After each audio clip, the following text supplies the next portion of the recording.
Science.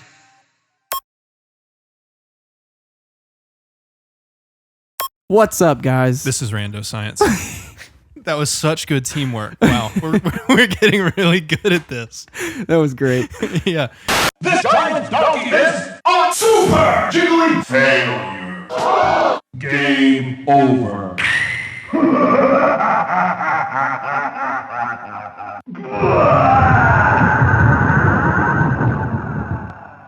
Well, I goofed. I forgot to hit the record button on the Zoom call with our guest Brad until maybe 50 minutes into the episode.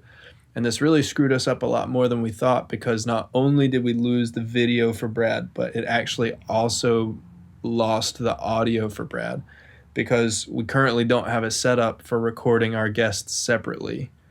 So, big oof. Yeah. I am such an I idiot. saw you look over at me and then click the record button with like so much just shame in your face. Man, I cannot believe I did that. Oh, man. Oh, well. Fuck. Well, I mean, I guess we can have a long audio episode, but That's fine. It'll be okay. We Yeah. could just, for YouTube, we could just throw up the logo. yeah.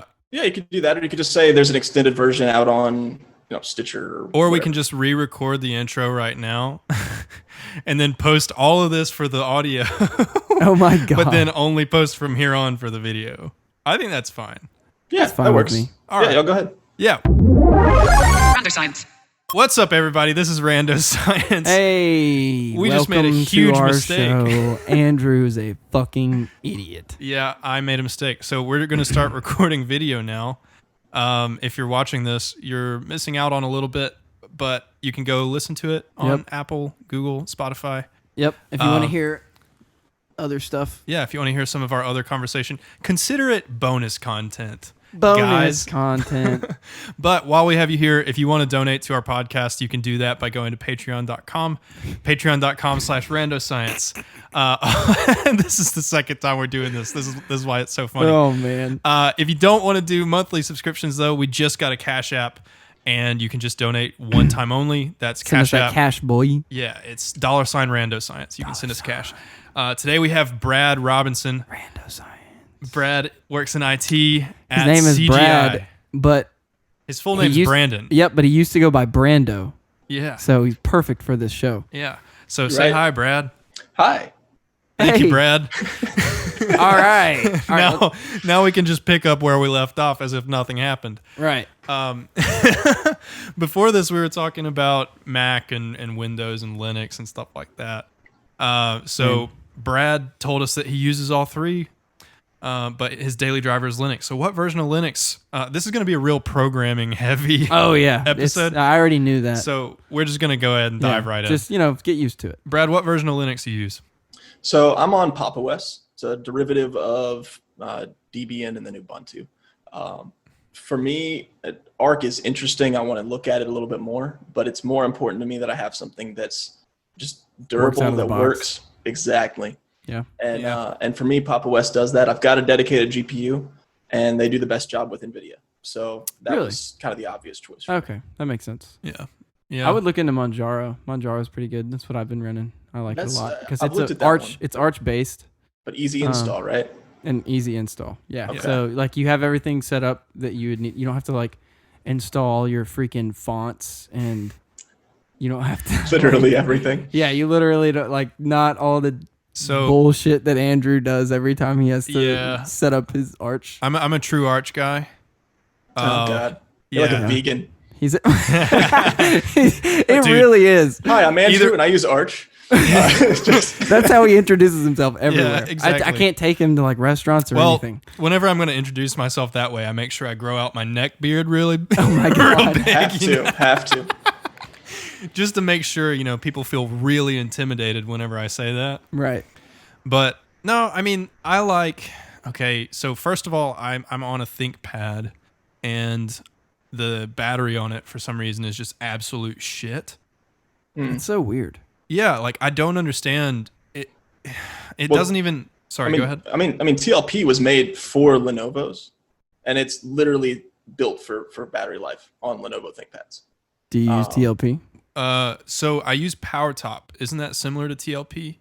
It's I don't think so. I think PowerTop does do some of it, but I think it's more kind of like Top. It's a just Right. output command. I Here's literally what's just using stuff. installed TLP and then And then you just enabled got it. insane battery life. Yeah. Maybe I should look into that. I'll just like destroy everything PowerTop related and then try to use TLP. I mean, I have PowerTop too. I'm kind of Honestly, it using won't hurt both to of have them. both. Yeah, It won't I have- have yeah. both. Okay. With TLP though, so Dylan, you're on a XPS, right? Yeah, Dell XPS 15, Okay, baby. so for you then, Andrew, you'll have to download an extra little package with it, and I mean it'll just be like a Yum install or Yay install or Yeah. Pac Man or Yeah. something like that. Also, I just quick side note for anybody that's thinking about getting Linux, don't get an OLED Yeah. screen. Don't do OLED it. screens. Don't- Well, it depends yeah. on which Don't Linux, fucking do right? it. Because I think Debian and Ubuntu, I don't think so. I think they just- do. I are you think they sure? have support for OLED. Ugh. Is it just the Specifically, backlight that's crap? so it's the It's way not- that you interface with the backlight. So like OLEDs don't have A backlight. yeah, they aren't a backlight, right? So like Oh, because it's off if it's black. right, Exactly. exactly. Oh, jeez. Yeah, so it's like it's a different way of interfacing, and people have not written like the necessary drivers yet for a lot of versions of Arch. Maybe I'll just one day just nut up and just do Just it. dive deep Just and big nuts. wow. I just- Yeah. But if y'all I seen did it, the I'd South Park where he I'd gives buy like himself a really cancer? shit laptop to do it for it. What would you say, Brad? Have you seen the South Park? He gives himself cancer. He sticks his No. balls in a microwave. So it's Randy. his Only dad South character. Park, dude. I know. South Park goes so hard on everything. Oh dude. yeah, absolutely. They're just They don't give a fuck. They get in a room and they sit and they're like, "How can we offend the most Everybody. people?" Yeah.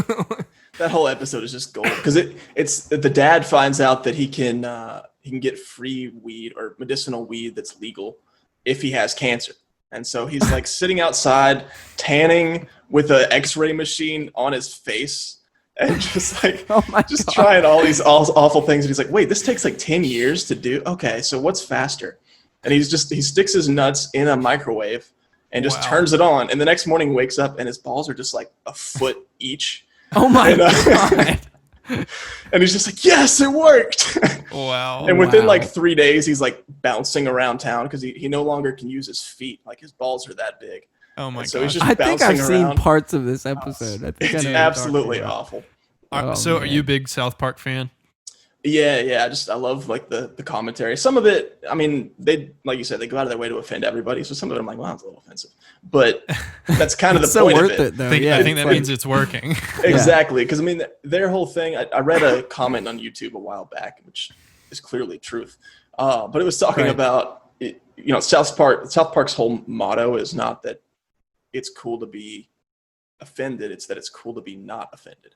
So to Right. be able to hear Ooh. something and not be offended by it. Yeah, no, I I mean, like that.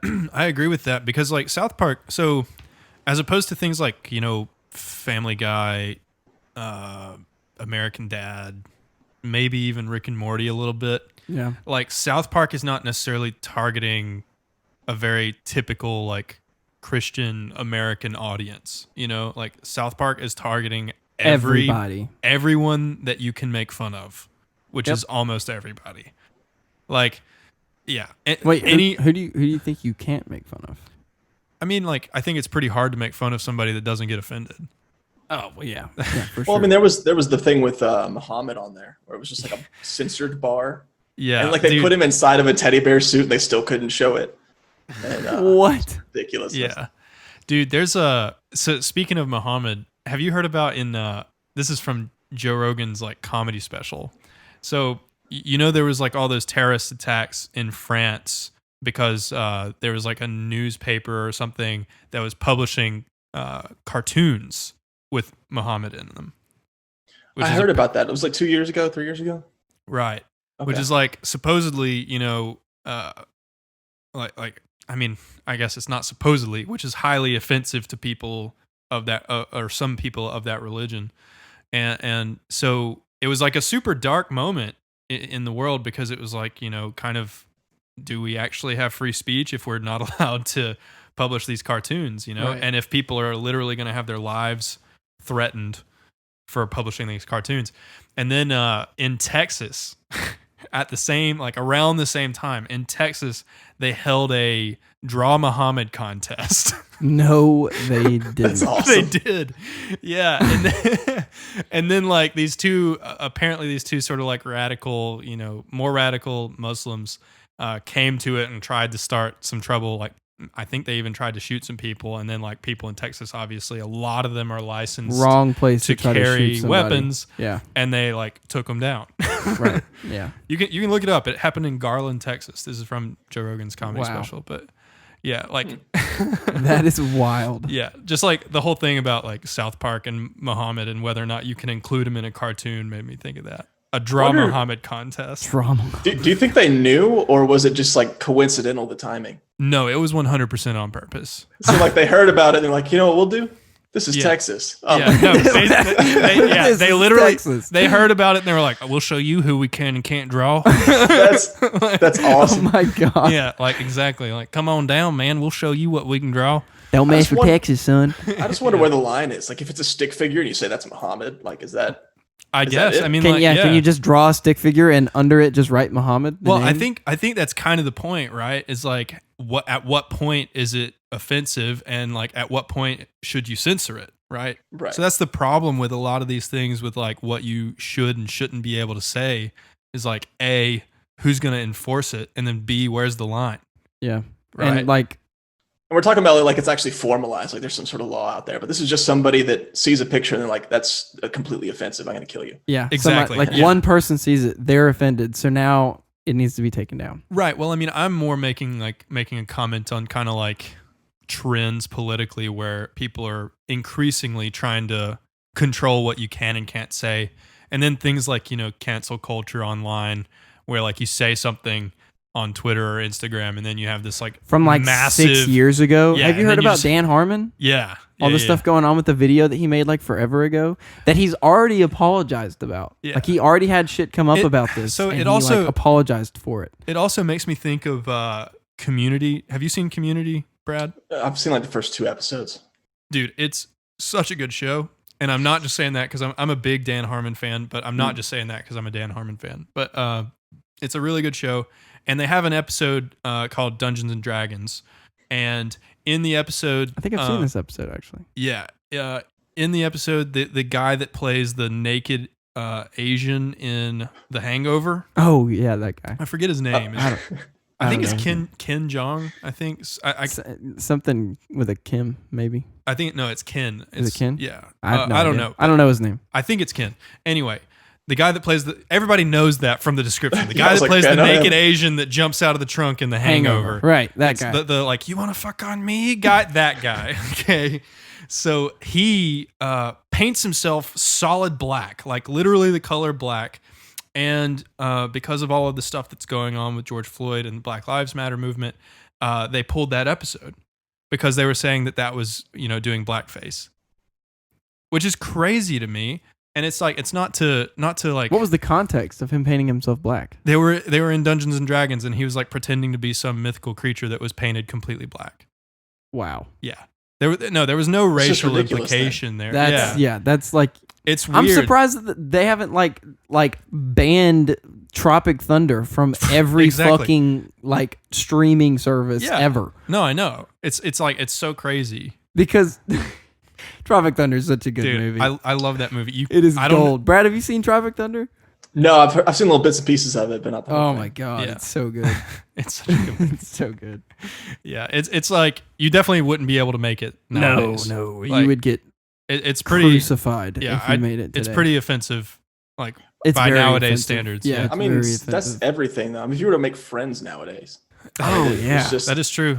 Yeah, A A there's lot of some sexist stuff. stuff, Yeah, I mean, it's just, yeah, it's ridiculous. But anyway, I don't want to get too political. yeah. Well, At least not right out of the gate. veer away. Science We'll veer podcast. away from that. Yeah. Yeah, but so back on scientific stuff. You studied computer engineering, right? Yes. So what is computer engineering and how is it different from software engineering? And electrical engineering. Oh, geez. All the engineerings. So So Keep in mind, we're recording your answers, and you will be scored. right. So this is a test. I should have studied this. And scolded if they suck. So to me, a software engineer, and I'm not a software engineer, so I may butcher this, is kind of in a different camp. It's more computer science, but specifically building things as a solution. So it, to me, is just a piece of computer science. Okay.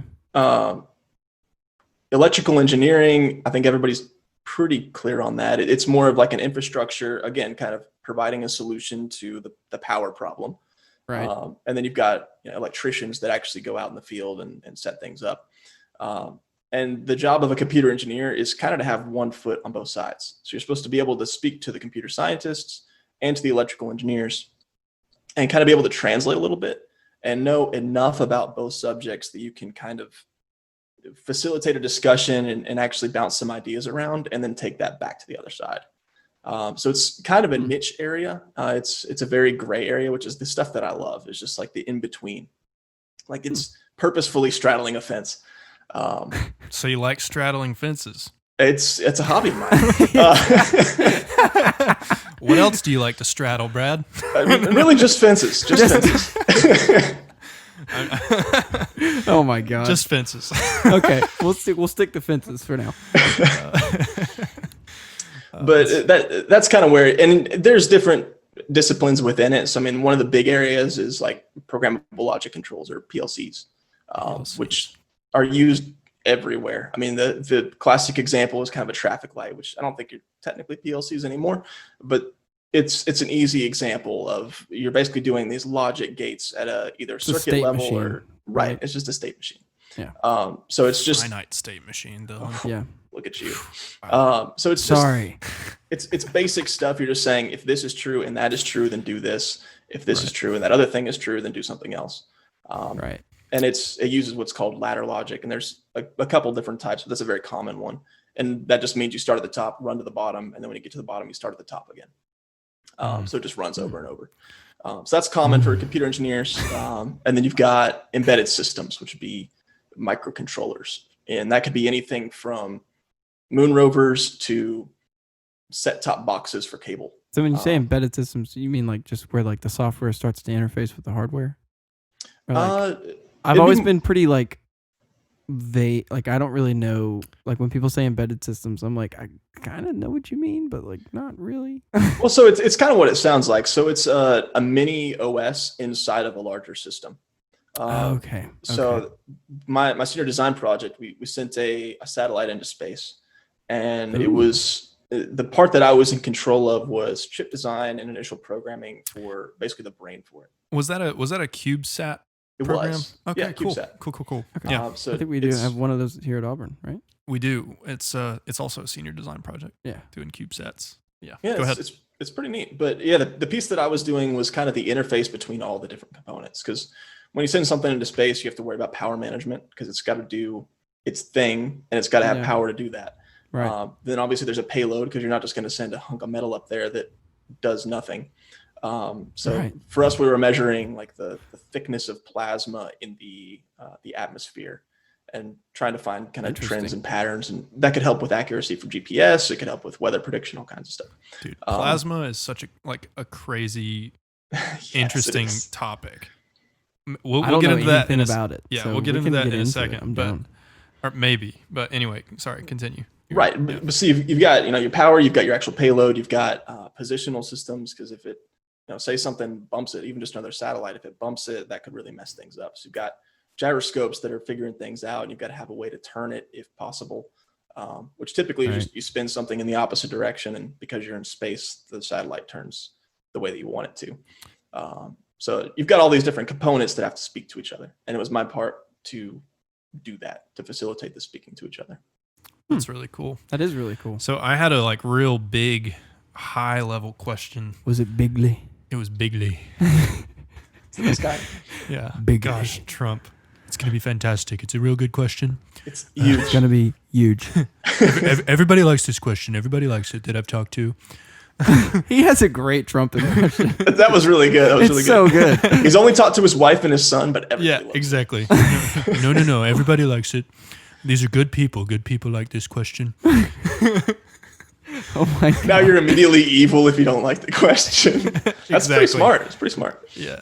No, he is definitely smarter than people give him credit for, just not in the areas where it counts, in my opinion. He's not smart when it comes to Twitter. He's so smart at like positioning like people and like, getting people to like sort of like, I guess what I'm saying is he's really good at getting people on his side and then getting those people to hate the people he's against. Yeah. You know? Yeah. Well, I heard him described as the kid in the like 3rd grade class that just sits in the corner and makes random noises.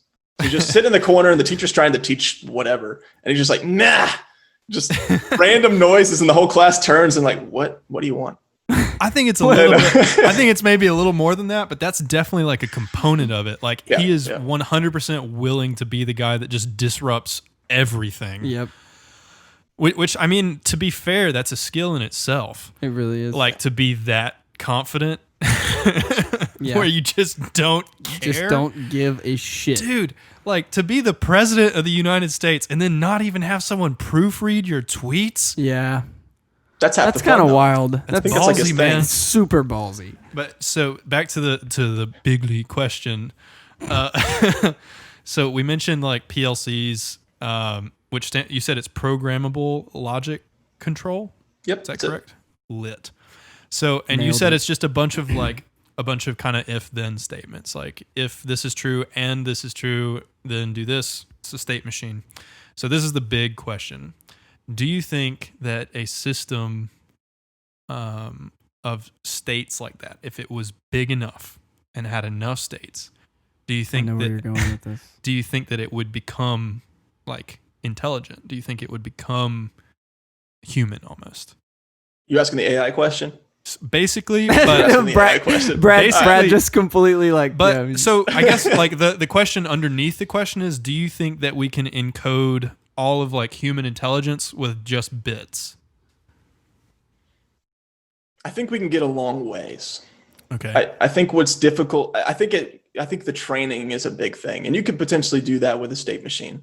But I think there needs to be an element of training because you get all the ethical questions. Like if there's, one senior versus one kid on the railroad tracks and you can only save one, which one do you save? Those kind of questions.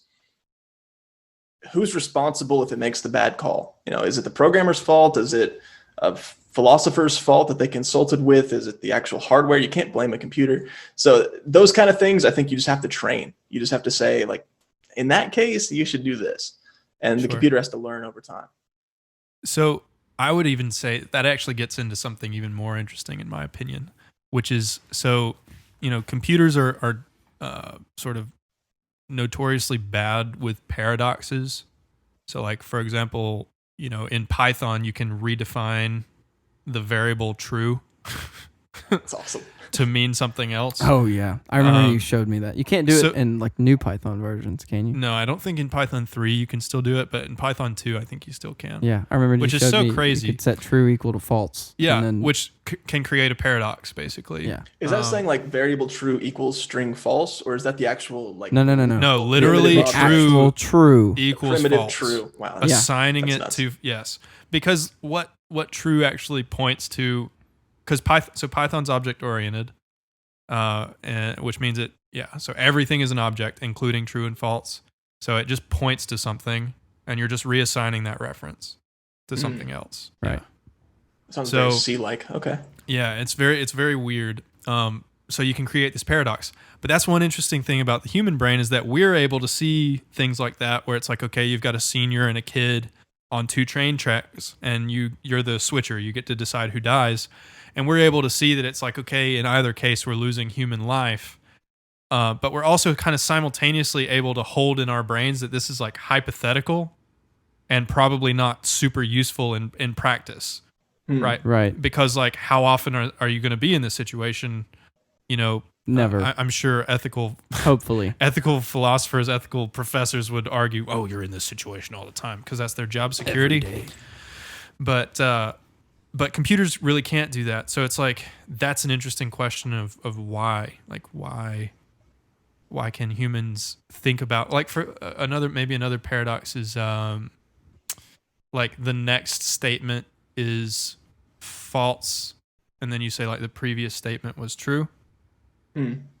So that's a paradox. Right. Because no matter saying what, the one of next them one is not false, yeah, exactly. Oh, And then you okay, say I the see what you're previous one saying. was true. So then is that one false or was that one true? And it creates this like paradox. And we're able to have that in our brain without just like ripping to shreds and then forgetting how to walk. You know? Right. But like if you tried to do that with AI, something paradoxical, it wouldn't necessarily be able to do that. It would just lose. Yeah, we would just fucking lose its shit. I mean, the AI easy way to do that is just, set an iteration thing and just like, all right, if you do this like 900 times, it's probably just ridiculous. Just give up on it. Just don't do it. Yeah, but I don't know if that's how the human brain does it though. Because because you're able to think about it at will, kind of you can break in and out of it when you want to, and you can convince yourself that it's a paradox and that there's no solution to it. Right. What I like about the human brain is you can be like, yeah, this is ridiculous, but let's play it out. And like Right. all of a sudden you jump into the box and you're like, this is reality now. And you're just gonna pretend like that's reality. Yep. And you're like, so in this world, trees are grass and grass are skyscrapers. Like this is what's true right now. And then you jump back big out of things the are small and small things are big. maybe. Yeah. But maybe an ant is an atom. Like it just to mess things up. Whoa. So it's just like Trippy. it's just this totally different universe, and we can jump into that box and then jump right back out of it. Where I think what you're saying is computers can't do that. It's either something you don't care about or something you do care about. It's something like it's back to that, like, is it useful? Like that's like a big like. Well, I think me and Andrew talked about that a lot. Yeah, like, we do. Like most science and math exists because it's useful in some way, whether it's hypothetical or not. So like, for example, like the concept of infinity, like infinity is not a number. Right. And it, by definition, it can't be. So then it's really hard to like say whether or not it even exists. Right. Brad, what are your thoughts on because infinity? Do you think infinity exists? From a mathematical perspective, yes. But to me, it's more of a concept. It's not a thing. Yeah. So then I would say from a conceptual perspective, it does exist. But from a mathematical perspective, it doesn't. Okay. Well, from a mathematical perspective, it does, but it's because you've got like infinitely countable sets, and so that's something useful. But then you also have infinity, which is not countable. So and you can do weird stuff with it, and No, I know. We talk weird like the difference between like counting calculating the 1, 2, area 3, 4, under 5, a 6, curve. 7, all the way up to the integer version of infinity versus the distance between 0 and 1 is uncountably infinite. But I would even say, like, even then, if you try to consider it from a mathematical standpoint, it's hard to prove that it exists because like the way that you define it is sort of self-defeating. Yeah. Right. Mm-hmm. So like you basically say if there's a number x, then there is a number x plus some delta, which can be infinitely small, which uses the definition of infinity Shit. to define infinity. Right. Does that make sense? It does. And I as far as an AI is concerned, I think that does fall within the does it matter thing. Right. Yeah. That's what yeah. But that's the point I'm making is that so humans, like what you were saying earlier, you said like humans can kind of hop in and out of those realities. I would kind of maybe push back a little bit where it's like mentally, like internally we're hopping into those worlds, but like externally we have no choice. Yeah, that's true. Right. So like you can say like skyscrapers are grass all you want, but they're not. Yeah. And the physical world will confirm that. you Right. know? Yeah. And then so in some ways the human brain's job is to minimize the difference between the expected reality that you have internally and the actual reality that you have externally. Right. Where you're saying like an AI couldn't necessarily do that. It's either all in or all out. I think it might be able to do that given enough computational power, right? Because it is a minimization problem where we're minimizing expectation versus reality, like the difference between expectation versus reality. And so, well, and humans have the decided advantage of having a sensor array of like billions of cells, which give us stimulus. Right. Yep. And then somehow being able to organize those through 3 pounds of tissue in your skull. Oof. Yeah. That's why I want to study it for the rest. So for your context, like AI and neuroscience are my specialties. Yeah. Specialties. That's what he's like super into. Yeah. No, So it's really interesting stuff. And machine learning, I think, is a big piece of that. Like, Yeah, for we're sure. kind of beating around it, but not giving the actual term. But right. Yeah. I don't know because what I think is way easier and probably better long term is just having specialization. So you don't have a general purpose AI. You have an AI that does one thing or two things and it does it really well. Right. Right. And I think that's what's easier and more practical. That's where we are now. Yeah. I mean, we're Right. starting to make like chips that are specifically designed for deep learning and Yeah. But I think then you almost stuff. start going object oriented with it. So you say, okay, that does one thing that's really well with it, or that works really well with it, and then let's make that an object essentially. And I mean, it could be a physical thing, it could be part of a neural net, something like that. And you can kind of build a hierarchy out of it. And then one of them, you can call it the mother or the parent or whatever. All it does is handle communication between the two. Yeah. Right. Yeah. No, 100%. I think that's what you're saying with the complexity. So yeah, do you think that you could Okay. design a system like that has, like you said, like a mother that's kind of just So the beauty of that is handling the that communication? you've basically described like the human brain in a sense, is that you have all of these sort of like subcomponents which are very good at certain parts. And if you were to remove them, then you would lose that capability completely. Right. Like there's a lobe called your olfactory lobe, which is responsible for smell. And if you remove it, you will not have a sense of smell, Right. which is crazy. Is there one that handles the communication between different what? parts of the brain? So, Do you know that? there's certain places where there's like strong interconnectivity. Yeah. Okay. Like, I mean, for example, there's two hemispheres. There's like the left hemisphere and the right hemisphere. Right. And that sort of like median in between them definitely has lots of communication between the left brain and the right brain. Right. For some people more than others. Right. But in general, you know, it's very difficult to say which parts of the brain are connected to which ones. Yeah. We're getting to a point where you can kind of identify zones that are strongly correlated. Like, for example, the default mode network is an example of that, where it's like there's all these different sort of hot spots, which when you perform certain tasks, all of them always light up together. Sometimes they light up separately when you're doing other tasks, but whenever you're doing these, they're very specific tasks. Right, they're They all cooperating somehow at the same time. Yeah. Wow, that's pretty cool. Yeah.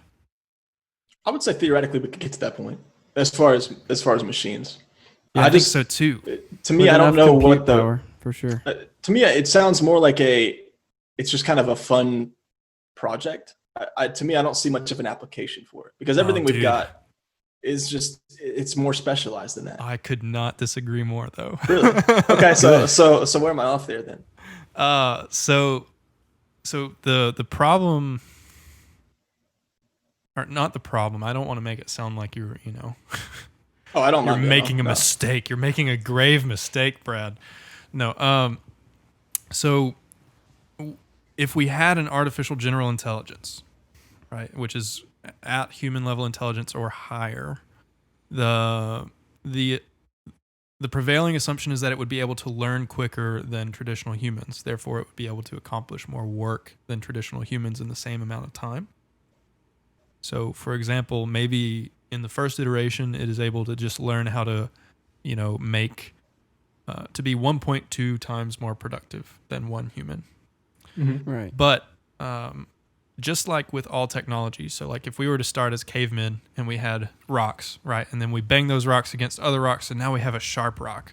Now we can use that sharp rock and bang it against other rocks and create more sharp rocks. And now we can use those sharp rocks to like get bark off of trees and carve handles and make axes.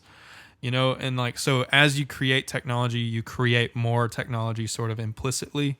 You just have to discover it.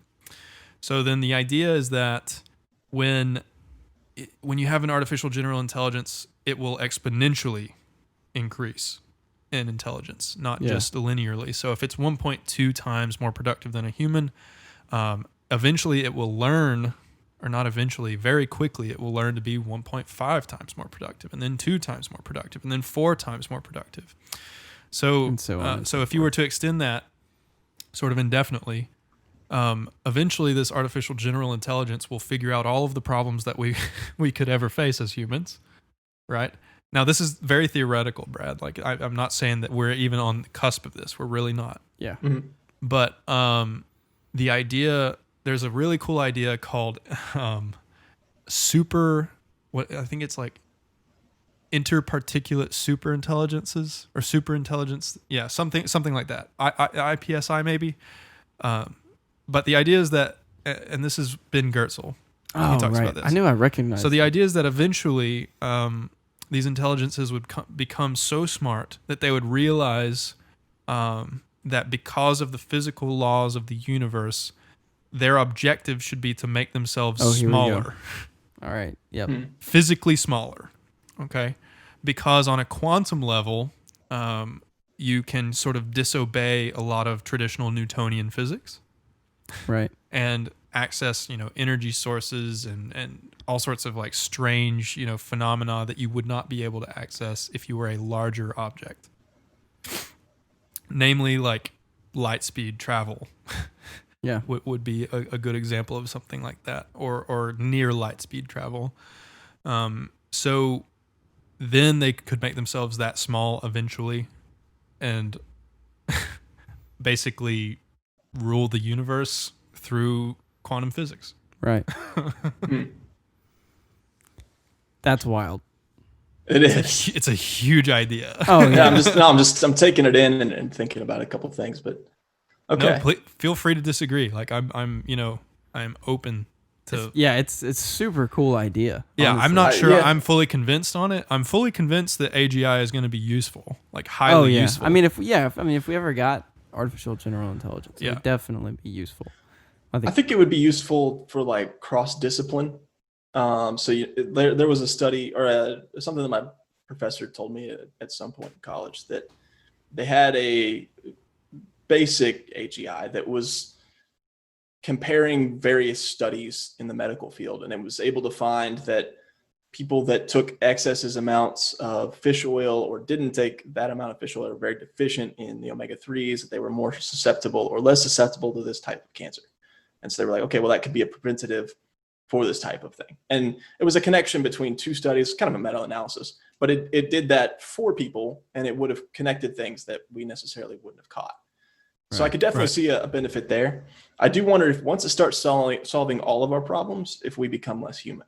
And that at some point becomes the evolution, and that's everybody just dies off, and that's the next phase. So I think that's like why there's sort of a race for AGI currently. Like a lot of governments are in this AI race. Yeah. Because whoever gets there first will basically get to decide how these agents behave and like what values they have, so to speak. Yeah.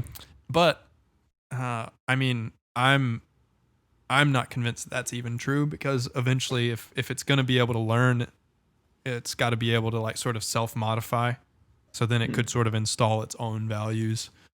That's true. Initially, it could be like, this country comes first or that country comes last or something, but then it would kind of rewrite itself, or theoretically it could rewrite itself. Yeah. And I mean, it could come to the conclusion that humans are a giant virus which are destroying the planet. Yeah. Because we kind of are. Yeah. We get some Avengers kind of stuff.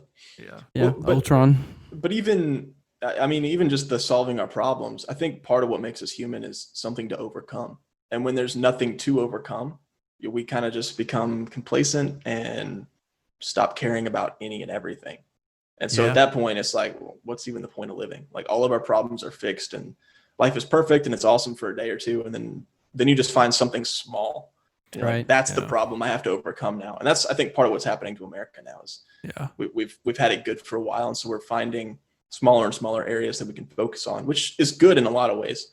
But there's also a lot of overreaction as a result, because we're focusing on such small. I mean, it's like the philosophical question of if somebody gave you the option to live inside of a machine, and you could have the experience machine. Yeah, the experience machine. That's what it's called.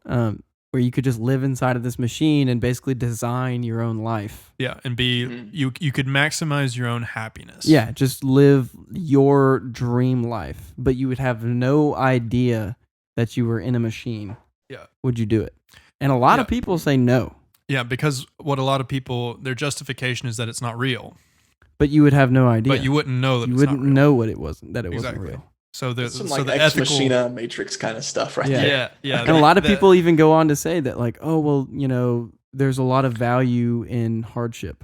See, so I had that question for like an exam in my ethics class. Yeah. It was like, if you could go into this machine, would you? And I was like, I'm already in one. Oh my gosh. Are you one of the simulation people? So that was that was my response on the exam, just because I wanted to like That's hilarious. Yeah, I wanted to be a troll. Gotcha. He loved it though. He loved it. He was like, yeah, perfectly valid answer. Yeah. And I was like, are you serious? That's so funny. College is awesome. Yeah. Yeah. Basically that's what I wrote it more eloquently than that. I was like, the reason I wouldn't is because there's no proof that we're not currently in an experience machine and that this is real. Yeah. Because that's true. if you abide by the premise of the experience machine, the thought experiment, right, then you wouldn't know. Exactly. So, well, yeah, that's what I was going to say to you, Brad. You were like, a big part of being human is having something to overcome. And, if we don't have that, then we lose, something, we lose our purpose in a sense. And I was like, what if I told you that everything you've ever overcome was just in a simulation? I think it still applies though. And I mean, maybe that's fine. That's maybe the next step, is that we would have to go into that kind of thing, because I think at a certain level we still need something to overcome, or we're just going to turn on ourselves and it's just going to be civil war until we're dead. Yeah. I read a beautiful... Been played all the way out. Sorry. So I read a beautiful piece of sci-fi the other day, which is that so humans or some creature evolved so far and got this like super advanced civilization, and then that civilization was on the brink of destruction, right? Right. So like nuclear war or, something. Right. And so they had invented the simulation, right? Right. And so in an effort to preserve their species, at least not even to preserve their species, but just to extend their final moments of life as long as possible, they entered into the simulation, right? Right. Because the simulation, you would be able to like sort of control the time scale, right? Okay. So then you could slow down your final second of time into, billions of years. Yeah. And then that would generalize, basically, that in the simulation you would invent simulation technology eventually, and then you would do it again over and over, extending your final moments of this civilization into eternity. Oh my God. Yeah, it's really beautiful, but it's like definitely sci-fi, right? Oh yeah. Oh yeah. There's some physical limitations there. Well, so what about from the other side? So like entropy, exactly, or just literally hard disk space. Where do we store this, or processing power? But what if we go the other way? What if we say, okay, we've got this AI that's rising and it's solving all these problems, and then we have this community almost of Amish people that rise up and like, you know what, we don't want any of their solutions. We want to stay human, and they reject self-driving cars. They reject anything that the AI has touched. They reject, there will be people whatever. Like that, by the way. Oh, yeah. Right. There's going to be some like that. It may just be the entire state of Texas. Anti-vaxxers. Yeah, I mean, there's going to be people like that. Exactly. And it would be something I would consider, honestly, like, because it just would be interesting to see how they go about it. And I'm sure there's going to be different pockets, but it is appealing on some level. Yeah, for sure. Right.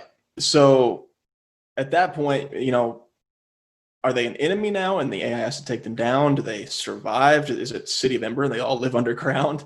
They come to some sort of, UN kind of thing where it's like, we're fine as long as we interface over these ways. So that's kind of where my brain goes as well. It's just that kind of thing. I have thoughts on it, but I feel like I've been talking too much. No, dude. It's an interesting subject. So, my thoughts on it, like, I think on a very broad general level, I think the entire objective function of the universe is just to increase entropy and increase chaos. Right. And because of that objective function, the way that humans have evolved has caused us to have exactly what you say, which is a sense of purpose, a goal, some work to do. Because when we work, we expend energy, and that increases entropy. Right. So, existing. It's a function of mass, right? So literally existing right. No, yeah, contributes. existing. Literally Yeah. just but being there. but even more than existing, like like eating and working, you're increasing heat.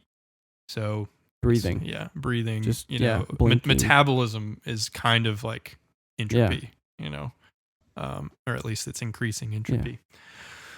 So yeah, like I think that not only would those Amish people that sort of tried to fight this AI movement, not only would they be going against their human nature in a way, because they would still work, right? They would, and ideally they would work for some progress. So they may only stave it off for like a couple of, maybe 10, 20 generations or something, because they'll eventually have kids and those kids will want better things, and because it's kind of human nature. Right. But more than that, I think they're kind of like going against the flow of the entire universe, which is for everything to devolve into chaos. Yeah. So then there's the question of, is that noble or is that feudal? Yeah, I don't know. That's a tough both. one. Yeah, that is a tough one. That's a philosophical, ethical question. That's not my wheelhouse. Funny story. My brother was just recently in Pennsylvania, and they were like driving to church or something like that on Sunday, and he saw some Amish people, and he said it was like pouring down rain, and they're like, in their little buggy with a horse. Yeah. That's and he awesome. said the dad's wearing like, he's got like some like thing over him because it's raining, and he said that the wife was like sitting next to him, and he said he's never seen somebody look so pissed off, just like fucking furious. It's just funny though, so mad. because you meet a lot of them, and a lot of them are like some of the happiest people you've ever met. Really? Yeah. I've never met anybody that's Amish. Yeah. Have you? Yeah, for sure. Really? I mean, not like close. Like I haven't gotten to know them. No, but you've met But somebody. I've met several. Yeah. I've never met anybody. there's like I think there's a place in Alabama called like Moab, Alabama. Moab. Yep. Yeah. There is. And I think there's a lot Or is it Arab? Are you thinking of Arab? I think it's Moab. Yeah. There's also Arab, Alabama. Yeah. And I think there's a lot of like Amish / Mennonite or Mennonite. Is it Mennonite? I think it's Mennonite. There's a lot of Amish and Mennonite. Like I What? looked at Brad like, Brad, you know this, right? And he was like, I don't know. yeah, there's a lot of those communities in Moab. So like we've driven through them and like bought some of their goods and eaten at their restaurants, because a lot of them like have Restaurants? they have like family owned restaurants where everything's homemade, and like they kill the What? chickens and Bro, let's go. Yeah. I'm down. No, Let's go for check sure. it out. I bet it's really good. It's pretty lit. Yeah, Like, I bet. yeah, like that's a good one. Like We should pull up and be like, hey, do you all have their- Wi-Fi? all their egg yolks are super orange, which is like it means the chickens didn't have antibiotics. Yeah. So that's good. Oh, yeah, that's good. Those do taste better too. Speaking of And- eggs, and have you ever cracked a double yolked egg? I have not. It's pretty weird. Yeah. Yeah, it's super weird. Yeah. It means It's they were like- going to be twins. Apparently pretty rare. I think it's happened once in my life. I think it's like 1 in 1,000. Wow. So not super rare, but like Mm. That's honestly Yeah. not that. Yeah, honestly, that's 1 in 1,000. That happens all the Cracker time. Barrel sees Yeah. it once a day. I mean, Yeah. easy. yeah. yeah, I guess I didn't think about that. Yeah. Cracker Barrel. Oh my gosh. That's such a southern thing. It really is. Let's go IHOP. sit on the We'll go front with porch IHOP. and wait for our IHOP. table. Yeah. Brad, are you originally from the South? So I was born in Texas, and then just outside of the Houston area, and then moved up to Draw Colorado. Muhammad contest. Oh my Serious. god. Well, so I like to joke. in I your say blood. I say I was born in Texas, so I have a big personality, and then I moved to Colorado, so I'm kind of a hippie, and then I moved to the South, so now I'm like this weird Southern boy, and it's just all stuck together. Where Yeah. in Colorado? Colorado Springs, so much more Okay. like conservative, Very Air conservative Force town. area Yeah. of Colorado. Yeah. Yep. So I was in Boulder, Colorado last year working, and it is not like Colorado Springs. It's a very different No, place. it's very opposite. Extremely liberal. Would I you think- say that Colorado Springs is probably more conservative because there's a military base there? I think so. I feel like you can make There- that there's connection pretty also- easily. Well, Compassion International is also based out of there. That's a they big have is that? they have a really thriving What is religious community. Compassion International. Yeah. Is that like Yeah. a ministry or something? I think so. Yeah. Okay. Yeah, they it's one of those that like you can sponsor children in different countries and all Okay. that. Do you And know Church of the Highlands Yeah. in Alabama? I so think everybody does. well, everyone in If Alabama. you live in maybe. Alabama, Yeah, and probably a lot of religious people all over the nation. But Oh, for sure. But so the pastor there, Pastor Chris, was originally a pastor in Colorado Springs. Oh, I did not know did that. not know that. Yeah, I didn't know they did. Yep. Him and his. I guess you got more involved in Church of the Highlands than I did. I was like pretty. I was pretty up. You there, were man. in the you were part of the band. Yeah. I was part of the worship group. The worship team. Yeah. Very nice. Yeah. That's pretty lit. Yeah. My life is taking a lot drastically of twists and turns. different. Yeah. Well, and Highlands, like I've heard that the staff there, it's very like it's almost a job. Like they take a lot of pride in what they do. It's not almost a job; it is a job. Oh, straight up. Yeah. So are you actually getting paid? You on the paid payroll for it? Yeah. No, you get paid for it. Okay. Yeah. I was not even like their production team and like the people in the parking lot. Not everybody. So I was not on their payroll. So it's an interesting system where like you kind of, in a sense, you work your way up.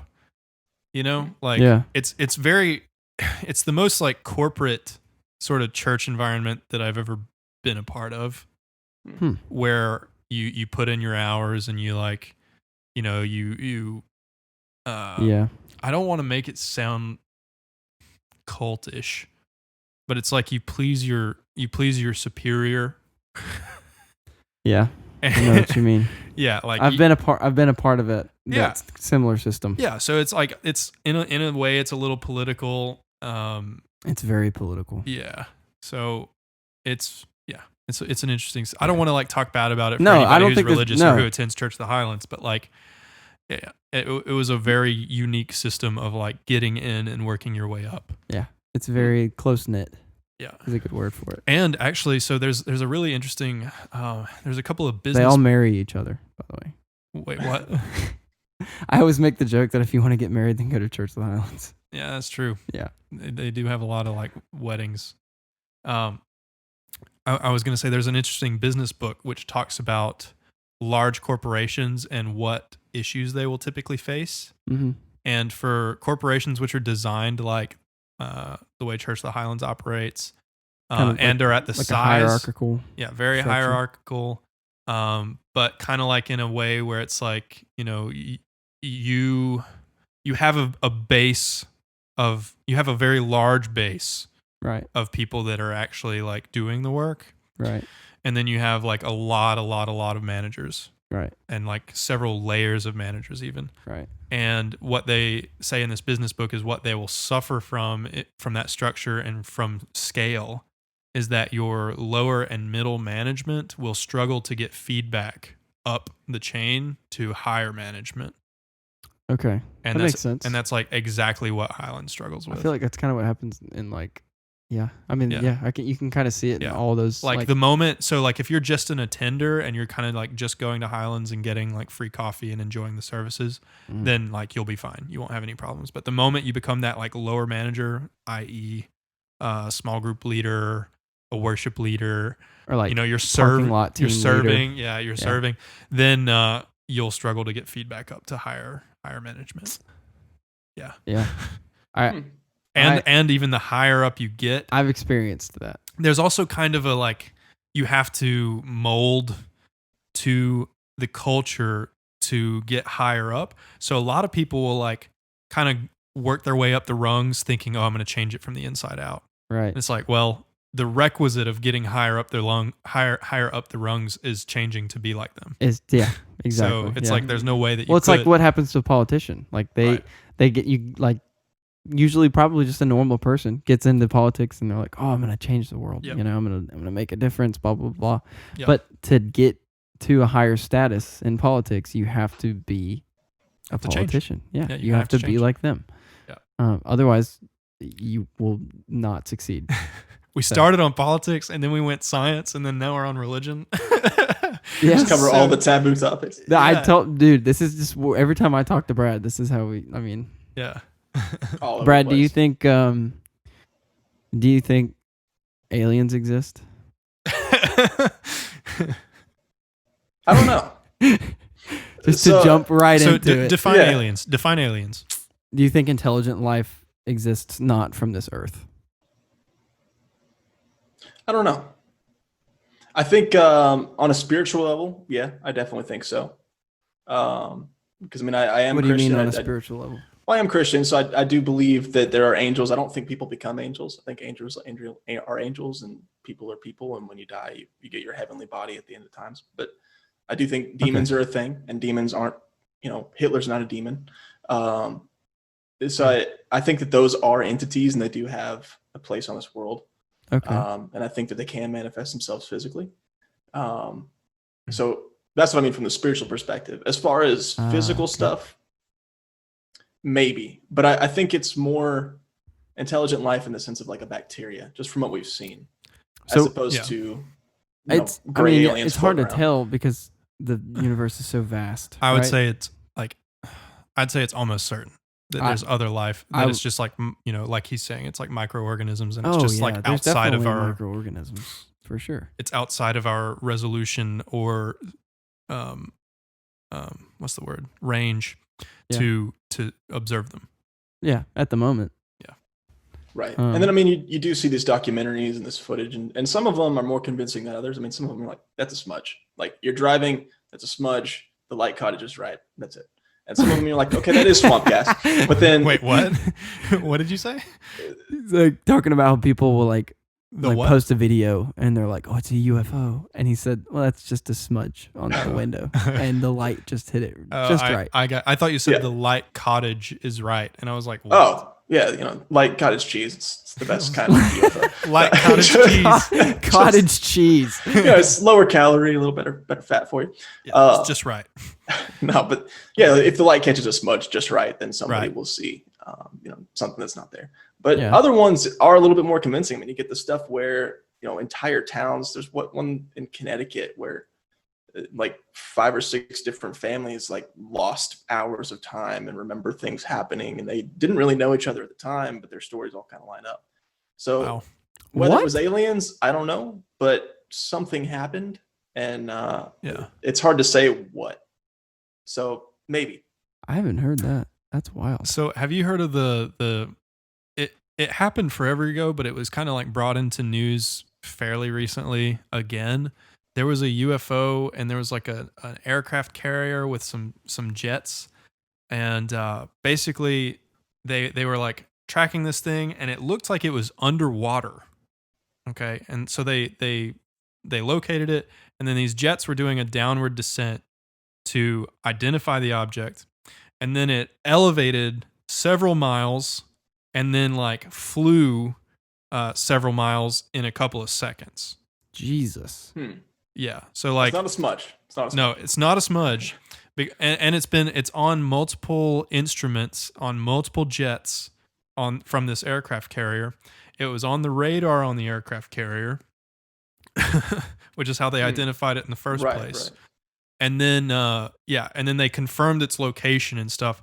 And basically, if you do the math, like you kind of reverse engineer the math, it would have had to travel something like, I think it was anywhere from like 40 to 80,000 miles per hour. Dude, that's... So we're not talking light speed, but it's moving quick. It's moving quicker than any material that we know of can handle in a normal atmospheric pressure. Right. Like the friction from the oxygen molecules would cause any material that we know of to burst into flames at that speed.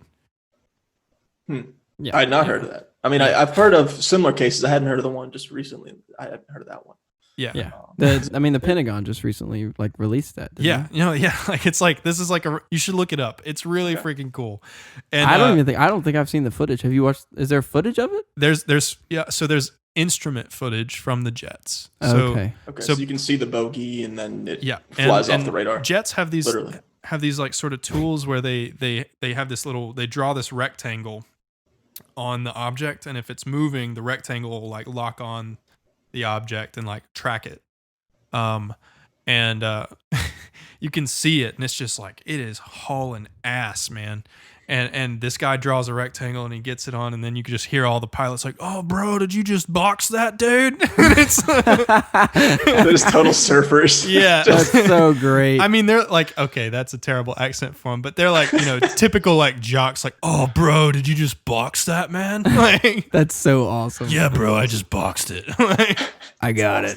It's not that exaggerated, but like, it's pretty funny. That's great. It's definitely worth a watch. I'll have to take a look. And it raises all sorts of questions. Yeah. Because I'd heard there was one that came out of the Navy, and that sounds like it might be, especially if it was underwater, it sounds like that might be the one. It might be this one, yeah, because like Navy would be aircraft carriers. Yeah. But yeah, dude, it's like it raises all sorts of questions, especially like, okay, And then how did they get here? And why did they come here? so that's one of them is like, was it a probe just like coming to inspect things? Yeah. And then now If there's so, like something else on the that's way. terrifying. you know, just a scout or something like that. Yeah. Have y'all heard of the whole pole shift thing and the moving into the fourth dimension? Oh, I have. Oh wait, are you talking about the false phase state or the false I phase haven't state heard- theory? I haven't heard that exact Okay, phrase. What you do what's yours that? and then I'll do mine. all right. Okay. Go. Okay. Well, so I've heard because the Earth is magnetic. It's got poles, and it kind of looks like almost like a butt, really. When you look Yeah, at the but like, magnetic how field. how do magnets work, man? Right? So you got a positive and negative. Sorry. And, opposites attract all that, but Could resist. It's but like typical stoner question. right. So right now you've got a positive is. and a negative, and it doesn't really matter which is which right now. So you've got a positive and a negative. We'll just say positive is at the top, and there's talk about that it's fluctuating right now, that the magnetic field is moving, and so there's projections that here, even just within the next few years, that the poles may swap.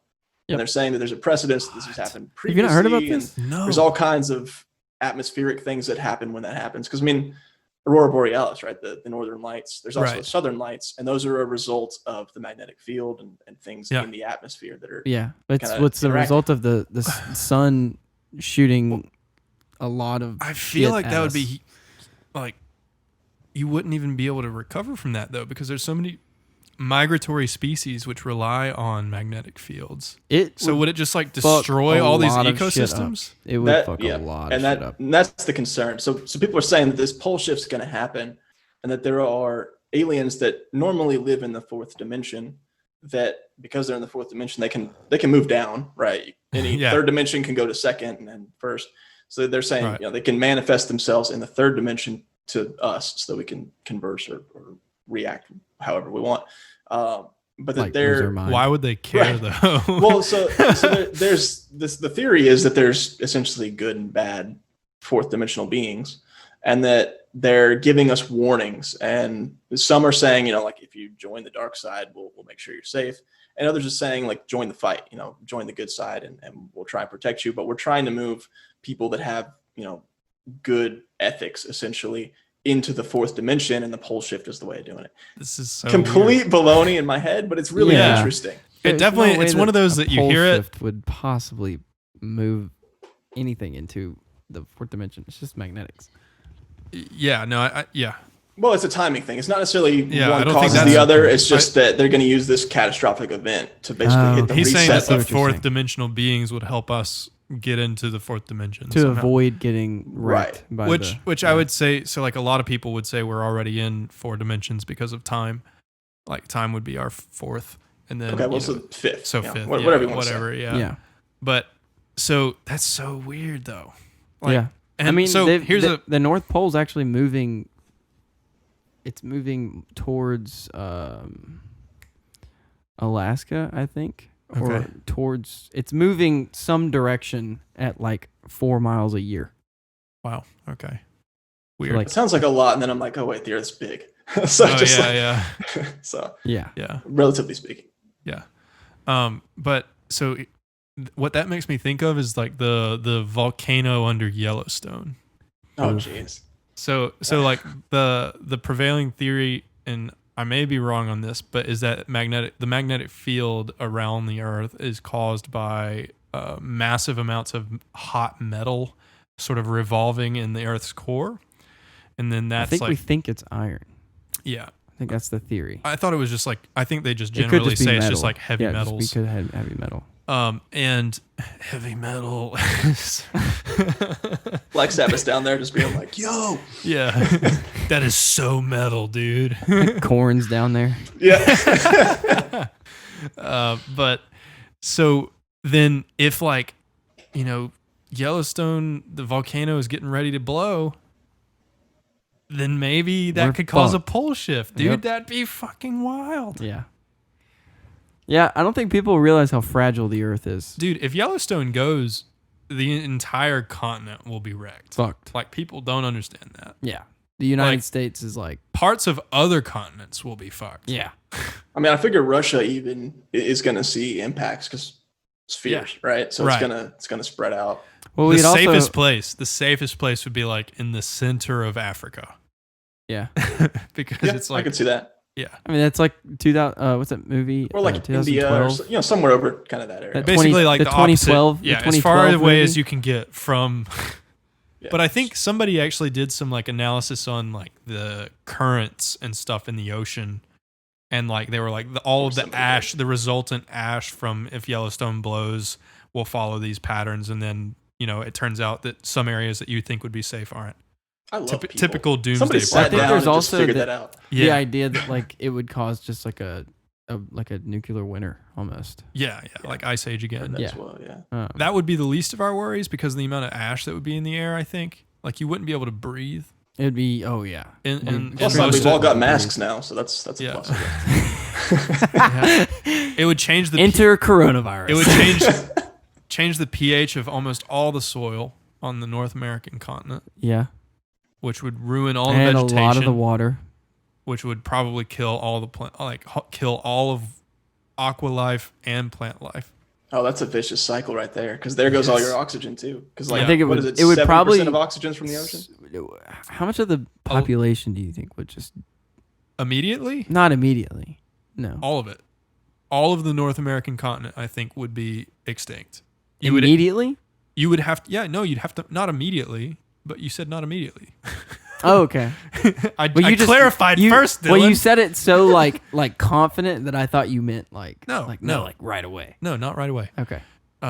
You would have to migrate to survive. Yeah. There's no way you could live in North America And anymore. then you'd really be testing the limits on population density. God, but like for other imagine if that continents. happened and then the poles shifted. We'd be fucked. We'd be so fucked. Maybe this is a ray of sunshine compared to our current line of thought. But the false phase state thing that I was talking about, there's a physics. A ray of sunshine. All right. This is pretty doom and gloom, but it might be better than what we're talking about right now. Okay, good. So there's a physics theory that basically states that we're in a false phase state of reality, which is saying like basically the universe exists in higher dimensions than what we live in, and in one of those dimensions we are kind of in what we would in 3 dimensions what we would perceive as like a water drop, right? So if you were just a drop of water, you kind of have that like balloon shape.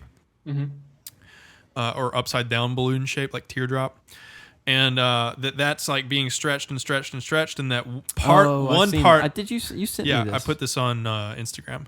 So one part of that the phase of that like wave is reality, everything that exists, and then the other part is a false phase, meaning it doesn't actually exist, but it feels like it does because it's still connected to the reality phase or the reality state, I guess. Yeah. And that when that water droplet separates, everything in all of our universe will just immediately, without warning, stop existing.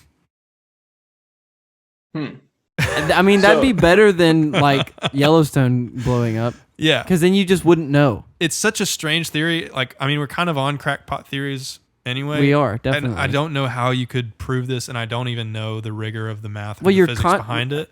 Your consciousness would just stop existing. Yeah. So like you would just have no idea that you're. You wouldn't know that you don't Yeah, it would just be exist. roll Exactly. credits. That'd be it. roll credits.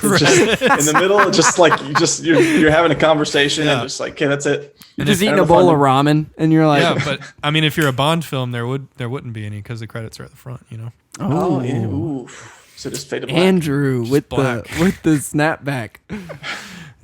I guess we're not in a Bond film. No, we're Hopefully not in a Bond film. Yeah. Dude, The some credits of the, would like, have taken a while. I mean, we got 7 billion people on this planet right now. and so Adele would be singing.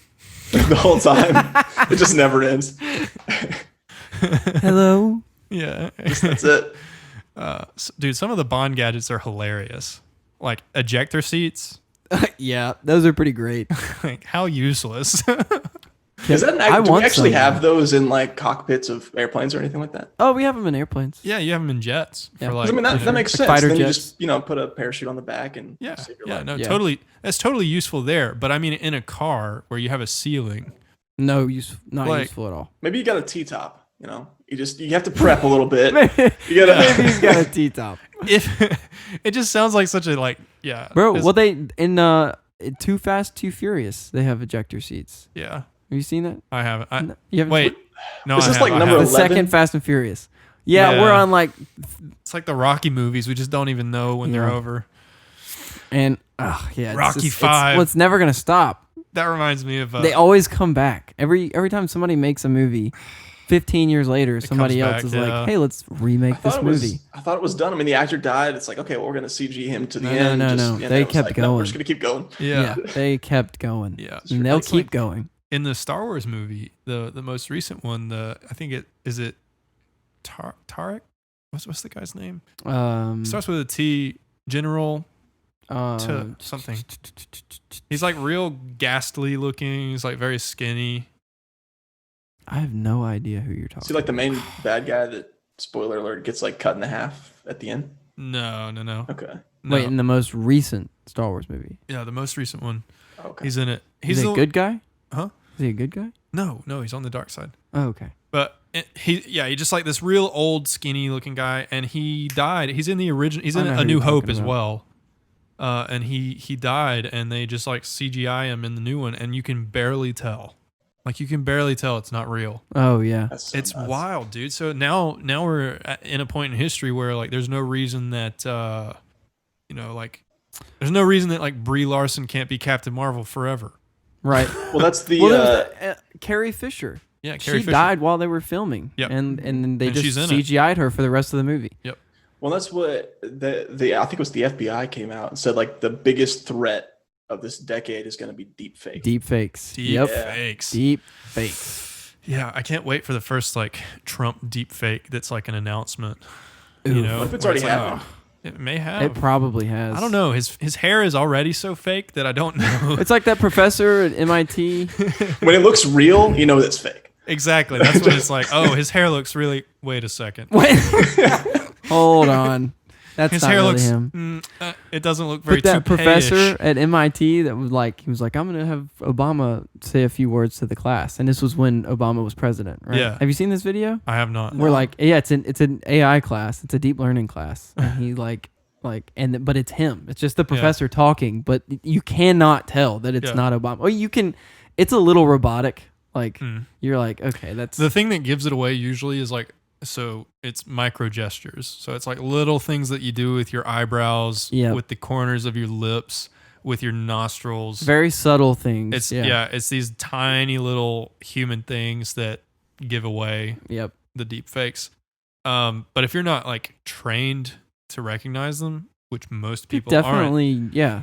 and I'm not even trained to recognize them, but I think I've just like seen enough of them at this point that I kind of know where to look. And I think if you work, I feel like if you just work around computers enough, you can tell when something's very You can like kind of, kind robotic. of. What about the radio? You know? What if they just broadcast? voice emergency would be broadcast? hard to tell. Voice I is- don't think you could. So again, it's micro things though. So it's Yeah. like micro inflections in your voice.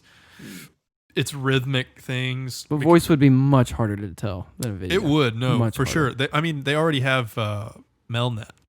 Me and you, yeah. We were when going to work on Melnet, and That's like right. it's this thing that basically it does this thing called progressive upsampling. Yep, I remember us So looking about. It'll just take Talking about it basically will just generate one little tiny time sliver of sound, which it draws almost directly from the probability distribution of sounds which occur in its training set. So it'll just like, this one definitely occurred, or it almost definitely occurred. And then it'll do that, like, it'll repeat that process for however long the audio sample is supposed to be. And then now you've got like basically like a P of X given Y type situation, where you're like, what's the probability of these slices of sound happening given that we have this sequence of, maybe 8, 16, however many very, very thin slices of sound. And then you can progressively upsample that. And then you get a voice. Yeah. Brad, are you there? I think we lost Brad. Oh, no. Does it say reconnecting? No, it says recording. Oh, Oof. Brad. Maybe we'll just wait a second and see if Brad comes back. Hopefully let's just hang out with Frozen Brad for a little while. Now's a perfect time to talk shit about him. unless he can hear us, and we just can't hear him. That'd be that'd be really fun. Brad, you're not blinking. Whoa! Uh-oh. We have lost Brad. Oh, Brad. Brad. Hey, yeah. So y'all crashed, and I was the host for a second there. What? So it was us. That's weird. We were shit talking you.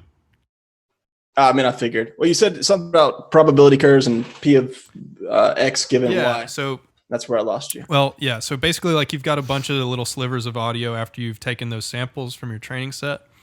And then you've got a P of X given Y situation where you're just filling in empty space. And it's like, what's the probability that the empty space would get a certain sound given that we've got these slices already? Does that make sense? Yeah. And then you by just upsample it. and then after you fill those in, now it's another P of X given Y until you've filled in all of the slices. Right. At a given resolution. And it turns out it works really, really well. Yeah. It's really impressive. Yeah, and it's they use a couple of tricks to make it work better, which is like it's an auto-regressive model for people who are interested. But yeah, it's a cool thing. Yeah, super cool. Very interesting. You call it Melnet? Melnet, Yep. yeah. It's based off of a work called Pretty sure you can actually just pretty sure it's open source and you can use it. I don't know if it's open source, but I do think you can I think they have a way of interfacing. Yeah, they have with a way of letting you mess with it. Yeah, Melnet I think is based off of a paper called WaveNet, which came before it. Yeah. So if you're interested in following the chain of papers, it's pretty interesting. Yeah, it's really interesting. Yeah, it's cool stuff. But yeah, man, definitely don't want that getting deep fakes. They're going to be a problem. That's the whole thing. Yeah. Oh, for sure. Yeah. Well, I mean, have y'all seen some of them? I mean, some of them are. Well, it sounds like you've seen plenty of them, but just. Yeah, I've seen a few. I haven't made any. I kind of want to make one now. Let's do one for an episode. Oh, yeah, that would be pretty lit. Do a deep fake episode. Cool. That would be great. Yeah. You should like and comment and subscribe and let us know if you want us to do a deep fake episode. Yeah, tell us if you want a deep fake episode. Yeah. I just felt like a little kid asking their parents for money when I said that. Like and subscribe. Like and comment and subscribe. And I want to, you know how kids run out, they run out of breath mid-sentence? They're asking for money. It's did you just forget to breathe? Oh my God, yes. No, I don't know how to do all the things yet. My nephew has been doing that. He'll just see something that he's really excited about on the PlayStation, and then he just comes bursting into the room and he's like, "Dad, I want $50," and you're like, "What?" That's funny. $50. That's exactly my $50. What the? Yeah, how can you spend that at your age? You're 9 years old. You're $9 old. Shut the fuck up. You're 9 years old. What do you need $50 for? Come on, dude. That's pretty funny. Brad, do you like video games? Nah, so growing up, it was just we had limited time. So I'm not against them, but I just haven't played very many. So I just not a huge thing that I do, which is kind of not normal for me as a nerdy person. But Brad's a super nerd. What? Oh, okay. What do you do in your spare time, Brad? So Dylan and I have a side business as well. Is this Schmoover? Schmoover. That's Schmoover. Okay. Get that shameless plug in. What is Schmoover? Get that shameless plug in. I was just going to talk about the development, but sure. No, please. Take your time. Yeah. So Brad, you want to take it? Schmoover you got it. Well, you can give the business run through. I mean, you probably know that better than I You do. guys are not prepared for this. It's a marketplace. It's a marketplace for moving companies to list their labor services. Okay. Right. Cool. Yeah. So the way I explain it is just think like a hotels.com or Angie's List, but specific to movers. And you can do all the booking through that, and you can filter based on who's close by, ratings, all that kind of price, stuff. that kind of stuff. Very cool. So it's still a work in progress. Hopefully, very very soon it should be. I mean, it is up right now, but we're still there's a lot of bugs. Working through some of the final bugs and things like that. Because we had to just move to a new database. So I have a sort of. I have a funny-ish story about bugs. So I'm doing senior design this semester. What project did you get? I got the Miller Writing Center chatbot. Oh no! Which one are you on? Which one were you on? I was in Zip. Zip. Yeah. Okay. Nice. I was We kind of thought hoping you would have gotten. We were thinking about doing zip, but then I was like, Dylan worked with GPS. Whoa! All right, take I'm messing it around. I'm messing easy. around. So we're on the Miller Writing Center chatbot. For people who don't know, chatbots very rarely actually use like complicated AI. No, it's mostly rules. It's just like rules and like you just define a set of conversations. Right. The And biggest AI part. Well, I guess not. There's really even not. with You that don't one. have to have any AI. Well, I was gonna say the biggest AI part would have been like voice recognition, but you don't even for that. No, if you you're don't even typing, use, yeah. So we have this project, and like the goals are, it needs to tell you like what hours this business is open and like what days it's open, Right. where it's located, stuff like that. And the project owner sent me an email and was like, "Yeah, we've got a lot of bugs." And I was like, "How do you have bugs for like Dude, that would be printing out hours?" Well, here's the thing: the people that worked on that last semester, and if they hear this, then I don't care. But I just remember like the first day of presentations. Like, Yeah. everybody like we finished like a round. I guess it wasn't the first day, but we finished the first round of presentations. Like all the groups gave their presentation, and they gave theirs, and our professor like went up to them afterwards and was like, "This is ridiculous." He was like, our grad students finished this project in 20 hours. Yeah. He was like, you should like, this is like unacceptable. Wait, the grad students finished the project. Why is it still a project? I don't know. No, I was going to say that though, because like I found a Medium article that was like, this is how you do a chatbot. Yeah. And it looked like it could be done in there's like probably a couple YouTube. days. There's probably a YouTube video that you could probably just follow exactly Yeah. and finish it. No, I know. Brad, have you ever written any like chatbots, any sort of AI or anything like that? It's not an AI. And not from scratch. I've done a little bit. So Google's got some tools out there Right. that you can use for the voice recognition, and it's just a basic, like you're saying, kind of an if else. Yeah, yeah. And they've got some cool language recognition junk that's just out there available. Yeah. And so you can NLP. specify like. Yeah, AutoML. I Yeah. worked on that. But so that's the closest I've gotten to it. Of just, you ask like that. You say like, what are the hours for Walmart? And it's just like they're open 24/7. They're open from 6 That would a.m. be to an 7 easy p.m. What are the one. hours for Walmart? Open. Just yeah, exactly. Yes. So I've done that kind of stuff, but yes. nothing Oh, man. deep beyond that. Yeah, that's cool. That's cool. Yeah. Well, I'm writing one now, and we're doing it in React. So. Oh, are y'all really? Yeah, I think at least right now the plan is just to kind of scrap everything and start over. So are y'all just building a web interface for it? Yeah, basically. Yeah. I think that's Okay, I was gonna say why? Like, why would you use React for that? Okay, just because it's super. but the web interface. That Yeah. makes sense. Well, also the tutorial that I feel like we could probably get done in a day is written in React. So I was like, Gotcha. if it's on a website, then there's no reason we can't just like write this as a I component. kind of wish that I would have picked an easier senior design project. Dude, that was our goal going in. So I wish I would have. me and Connor, and Connor, were like, let's just pick the easiest one because Yeah. none Oh, of- you got Connor Johnson? yeah. Yeah. So like none of them are super exciting. None of them are like super innovative, This one's like not bad. I'd say if I could go back and choose again, I probably would have picked the satellite one, the NASA one. I've heard that one's terrible to work. I've heard on. it. Oh, I've heard it's like really hard, but it would just been knowing now that I want to go work at SpaceX. It probably would have been like somewhat useful Yeah. in like trying to get a well, job there. So the reason I've heard it's terrible is because a lot of people have already worked on it. So the code is just an absolute mess. Oh God, yeah. And That's just good real-world honestly, like experience, some of though. It's good experience. it's good experience Because but you're like, never gonna. Very rarely do you get in on a project at its inception. dude. You typically pick up somebody else's code. And keep Oh it yeah, going. for sure. I mean, Yeah. yeah. I mean, the senior design project I did was like brand new. Nobody had worked on it before we got it. Mm. So that was kind of nice. But at the same time, it's frightening to think about what some of the software engineering students at Auburn are doing with their code, Yeah. Dude. especially after our software modeling and design class with, I'm not going to say his name, but you know who I'm talking about. I mean, you can. It won't bother me. Dr. Win, Tongue Win. Win. Yeah. Oh, just got kicked out of Auburn.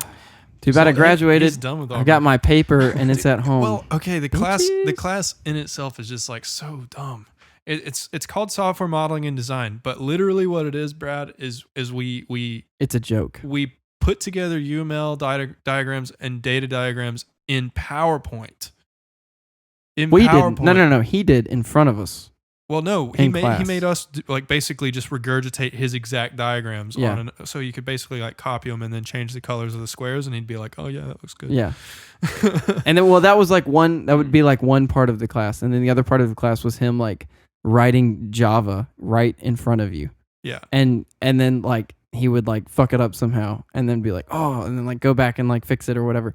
And it was just like, and then like you would just, and then he would give you his code. Yeah. And he was just like, and you just like change the ports or something. and it would work. I literally one time I just turned in what he gave us. No, I know, I did too. And I got a 10 out of 10. I did too at the very end. I was like, no, I'm done with this. Well, I mean, that kind of makes sense because the point of that class is not to code. The point of the class is to document your code and plan. Dude, we did nothing in that You class. would think.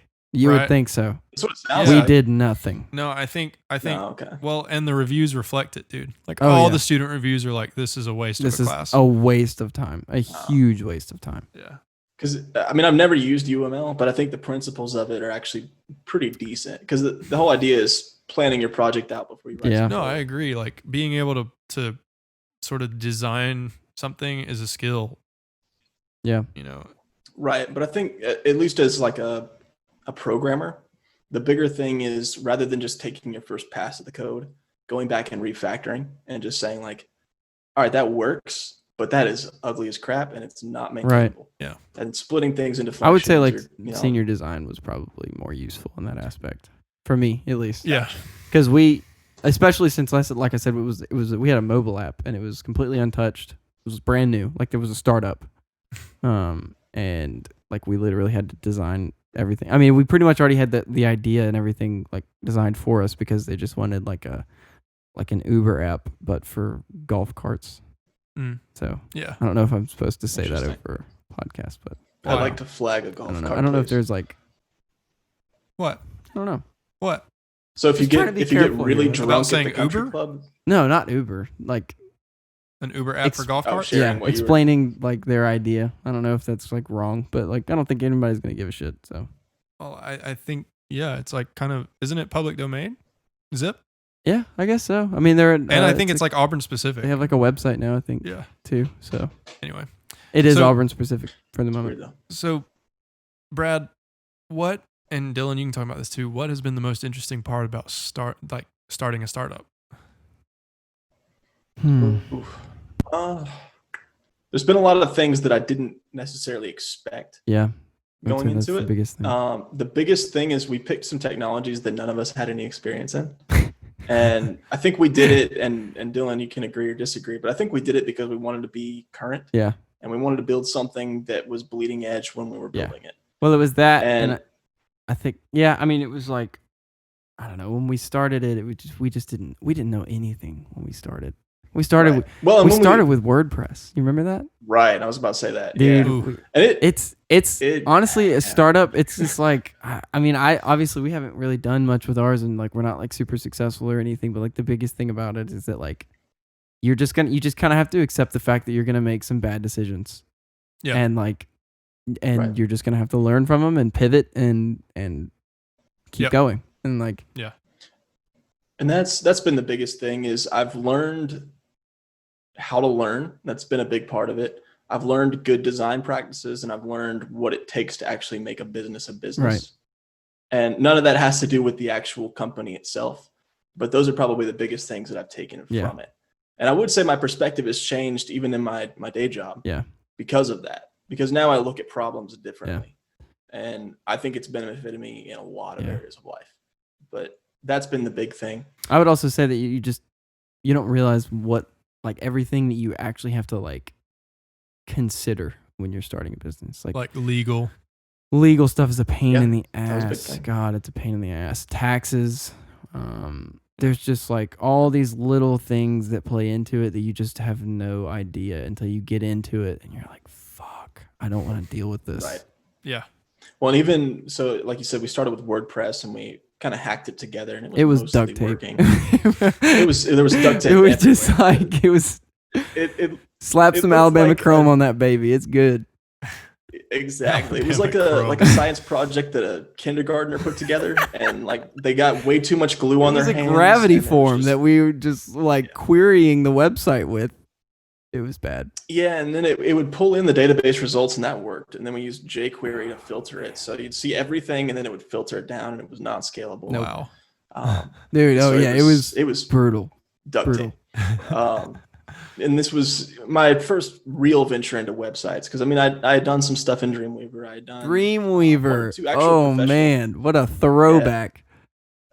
all day. Well, the first website I developed was for a comic strip that I wrote in 10th No grade way. during grad exams. What was the name of your And, comic strip? Yeah, tell us. It was called Triangle Man or Triangle Guy. Triangle Guy. Triangle uh, guy. Triangle Guy. And he was literally just, we were sitting there. I don't think they have grad exams anymore, or not in Alabama, but when I was going to high school, we had this 1 week out of the year where we did nothing. Oh, but I grad remember that. exams. I remember And those. I mean, I wasn't. in I never 10th took grade it because I was was- homeschooled, but like y'all did. Nah, he's a slacker. But 10th grade was the year that you were supposed to start taking them. And the idea was if you fail one, then you could do it the next year. And if you fail it again, you could do it your Right. senior year. Yeah. So most people passed it either their 10th grade or 11th Yeah, grade. my friend Christian went Um, and took all of his stoned out of his mind in 10th grade and passed all of them. Wow. That's something about public Yeah. education, right? Especially in Yeah. Alabama. Like we Jeez. just got books. We just, we But- just got books. Yeah, we're still working on shoes. Most of the population has it, but books Teeth. are pretty new. Oh But my gosh. so ninth grade, we were all just sitting around. Like the whole school just shut down, and so me and a couple friends were just sitting there in desks trying to kill the first 3 hours of the day, and we just started drawing random crap, and that was a little doodle, and then I started turning it into comic strips, and everybody was like, "This is hilarious. This is stupid," and so I wrote like 30 of them, and I put it up on a website, and I had like a little scrolling, what are they called? Carousel yeah. kind of thing that would show some of them, and then you could go. Or back. as some may call little- it, a slider. No, I think most yeah. people don't call it So- sliders. I think there is a difference. I think There a is slider a you difference. can't control. I'm fucking with Yeah. Andrew because we had this debate one time. Yeah. So sliders are the things that you drag with your finger, right? Like a volume slider. That's a slider. That makes sense. Yep. Whatever. But so yeah, that was the first website. Looking back, it was terrible. I think it's actually been pulled down because I wasn't paying for it. But it was one of those like it was That's you know so petty. some subdomain. It's just such a like Oh, a it was like 13. That's funny. But it was the background was like tiled. It was Oh my horrible, God. but it was experience. Speaking And, of things getting pulled down, we had our we promised Oh. we promised to do a drunk episode if people like shared our Instagram thing a certain number of times, and we just had it pulled down for copyright because we had background music. It put what song was it? It was "Let's Groove" by Earth, Wind, and Fire. What a great song. They pulled it down because of our background music. I was like, of all the reasons that you could pull this down, it's not that we're getting drunk Not and that we're getting videoing it. blackout drunk on YouTube Yeah. and videoing it. just post it again without the music. Well, Like, you- Or did the music make it? Well, the music's in like it's in the background of like the it's audio. how would you? Yeah. Yeah. Oh, I thought it was different tracks, and you like No. it's Like fancy. yeah, it's all baked in, man. Gotcha. Yeah. Well, so just dub the Well- thing and have somebody come in with totally different Yeah. voices and just just make it a joke. That would be pretty. That funny. actually would be pretty funny. That Maybe we would should be- do that. Yeah. Just dub it. No, we were talking about just Just like just really yep. derpy voices. Like, Dude, that would be pretty fun. yeah, that would be very funny. We'll consider it. Maybe Yeah. you can be the one that commentates it, Brad. All right, I'll do my movie announcer voice. In a world. In a world. Oh man, that'd be great. Why does every movie voice start with that? In a world. It's like I don't know. everything's in a world. It's like not really. What is out of a world? Guardians of the Galaxy. It's Oh. in another world. No, it's not. Yes, it is. It's in in several space. worlds. Star Trek is just in space. But space is a world. No, it's not. Yes, it is. Who ever saw a trailer for Star Trek though? Yeah, No, exactly. Well, yeah. And I they don't guess even not. have the voices, so it doesn't matter. Yeah, that's true. True. Yeah. I don't know, but then But you were saying something else though about the drunk podcast though. Oh, I was. You said like speaking of things getting I was saying, speaking of things getting taken down, like our thing got taken down for background music of all the things. It's like, what the? That's ridiculous. Okay. Yeah. And it's funny because we hyped it up so much. We were like, oh, you guys like share this, and then people shared it. Check out this kind of a lot, and then we were like, yeah, we're following through on it. Like we're getting drunk, and then we didn't like we posted the audio because they let us do that. You can still listen to it on like Spotify and everything, which is weird. Like Spotify, so that doesn't go against the Spotify and Apple don't have a problem with it, but apparently YouTube has a problem with it because it's background music. Which I mean, YouTube's just Google, so so Google has a problem with it. So maybe Google Podcasts might have taken it down too. I don't know. You should check. I don't. I mean, less than 3% of our audience is on Google Podcasts. Google Podcasts. That's more than I expected. I thought like 8 people used it, and that was it. I mean, I used it while I had my Pixel 4. Really?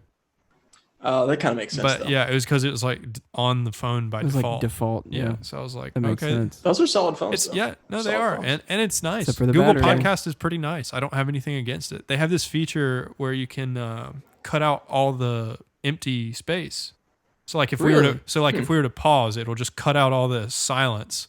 So it'll, instead of like having to speed up the voices like 2 times or whatever, Interesting. Just cut out all the empty space, and it actually speeds up podcasts like a pretty good bit. Wow. But who's rushing through life like that? Slow the fuck down. I'm rushing through life like just that too. Chill, man. Honestly, I'm the same, man. I'll go to the gym and listen to like a 2-hour podcast in my workout. It's okay. I won't do that. There I cannot stay at the gym for that long. Yeah.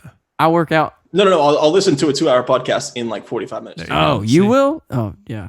No, yeah. I can't. Just do like, double speed or something like, or usually I do a thing 1.3 to 1.5. I do that with my network's homework. I set it to 1.75. And because he talks really slow, but he has a French accent. So like he's the worst. Yeah. He's got like a half Arabic, half French accent. Yeah. And it's like, he sounds like a character off of Aladdin. It's because I think he's from the Middle East. Parrot? But he did his PhD in France. So I think that's like how he learned English, was by going to France. Oh, okay. That makes sense. Yeah. That's what I had a German Russian. That's interesting. It was kind of the same. Who was it? Yeah. That you had him as well. That was Young Polsky. You know he's at Auburn now. Yeah. I heard that. Yeah. He's awesome, dude. Yeah. He's such a good dude. guy. I really like him. Yeah. I remember we got extra credit from going to his tango classes. Yeah, he is a really diverse guy. He like really is. Black belt in Wing Chun. Wait, what? Teaches tango. He's like a black belt in some type of like. That's one of my bucket list items. I'm gonna be a black belt in jiu-jitsu. Really? Yeah. Do it. That would be awesome. Very different martial art, but I mean, just the fact that that's like him is just awesome. He's just a really cool, like really interesting guy. Yeah. He needs to shower sometimes though. He's not like I don't know if he needs to listening. I don't know if he needs to shower, but like his hair is just always so like messy and like he's just like he always looks like he just woke up. That's like his thing. It is though. It's kind of admirable. Yeah. Endearing. I see. I always just took it as like he was really busy coding something, and then was just like. That's what I always thought. Class. Like, man, this guy's just really busy all the time. Like, he just doesn't have time to do anything that's how else. Maybe he just does like a line of coke every now and then. Right before class. He's just like, gotta get through the day. Brad, do you remember not endorsing doing cocaine, by the way. Oh yeah, don't do it. But Brad, do you remember our discrete professor at South? That guy was a character. He came in and he always had that stick that he used to point at the chalkboard. Yeah. Wait, were you in there? No. We weren't in that class together, but we just took the same. We had the same professor. He's the only one at South that teaches that class. University of South Alabama. Honestly, for people who don't know, he's honestly a really good sorry. professor. I'm just so used to calling it South. Yeah, University. Yeah, he was a great professor, and he was so interesting. He would he had a way of making a story out of weird math problems. Interesting. And I swear he was drinking beer while he was teaching. Because he always had a can with a koozie over it. I believe it. So I mean, the way that he did discrete math, I believe it. Speaking of discrete, it makes me think of Thomas Witt. He's a discrete professor here at Auburn, and he's like pretty heavy set. He's got like a really big long goatee with like long mustache and really curly hair, like really long curly hair. And he always comes to class with like a Mountain Dew or a Coke or something in a bottle. And we would always joke when he was rolling in, like, "There's our level 80 paladin coming in." Oh my god! Because he perfect. just looks like the type that plays World of Warcraft like all the time. You Really? know? Yeah. Yeah. He probably does. With the beard and everything, I could picture him in chest plate. I mean, Yeah. like I could Chest see plate. it. He's got his gauntlets, you know? Oh my Like, god, that's Just, awesome. He's ready. his I chainmail could see it. greaves. I could see it. That's the arm things, right? That's Greaves. I think I can't remember if Greaves' arms or legs, but It's some sort of. I don't know anything about World of Warcraft. I'm a huge nerd. I played World of Warcraft back in the day. Did you really? Yeah, I got into it for a little while.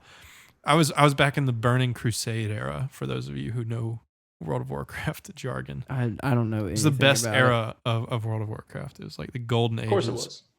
It's all been. You know what downhill. I was like huge into was Age of Empire. I never played that. It was such a good game. I played RuneScape. That's the mobile. That's the game on the phone. No, or whatever, right? no, it was back in the day. You had to like buy a disc, and, Yeah. like play it on like Windows Yeah. 98. You know, Yeah. like Gotcha. was it 98? Windows 98? I think they had 98. Yeah, There's a think so. funny meme about that, like how to count if you work for Microsoft. It's like 95, 98, Yep, X, but basically what it was like you start off. 2001. I guess depending on what 7. Age of Empires you were playing, like you start off in like you're like cavemen and you have like one tent and like two, like one person and like you have to go and like cut down trees and like Okay. mine stone and like Have you heard of Rust? the programming language. No, the game Rust. No. Oh, It's very similar. You start out as this naked character on an island with like very primitive technology, but like it's a game where you can play with like headphones and like a mic and stuff and you can talk to people. Yeah. And there's always people playing Rust that are just like super like trolls and like derpy, and they'll always just be like Oh my god. just like laughing as they're like running up to you like naked and like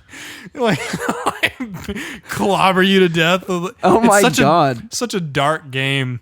Is you it can, you can really? like starve to death. You Is can, it like is it newer or no, it's pretty old, but like it's just so funny because like people, you'll just like you'll just be sitting there. You just started, like you're naked, you don't have anything.